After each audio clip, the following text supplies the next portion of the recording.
Hello everyone, কেমন আছো সবাই?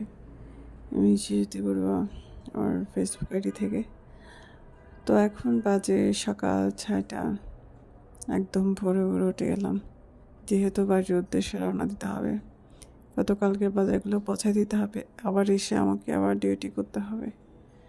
তো আমি সকালে 6টায় ঘুম থেকে উঠলাম, উঠে একটু চা খেলাম, যেহেতু আমার সঠিক টাইমে পৌঁছাতে হবে। সকালে চাটা না খেলে আসলে ভালোই লাগে না, আর কিছু খাই না খাই চাটা অবশ্যই খাইতে হয়। তো বাসা থেকে রিক্সায় উঠলাম, মেন রোডে যাব এতগুলো বাজার নিয়ে। আসলে রিক্সাতে না চড়তে অনেকদিন রিক্সাতে চড়া হয় না। তো মেন রোডে এসে আবার মোটর রিক্সা নিয়ে নিলাম।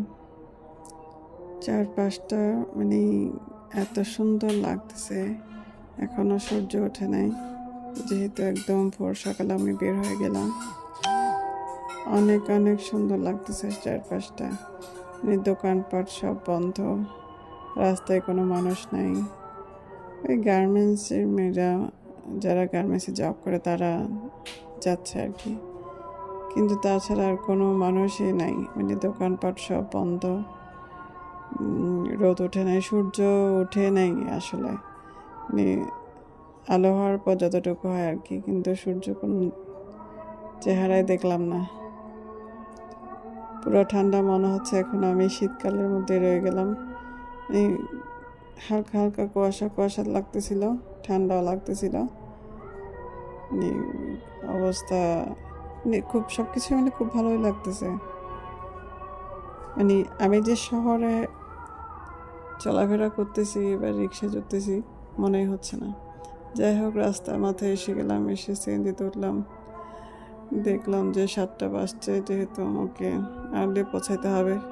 বাসায় গিয়ে যদি 1 ঘন্টা না বসতে পারে ভালো লাগবে না। তো যাই হোক, সিএনজি অপেক্ষা করছে, যেহেতু আরও মানুষ নেবে।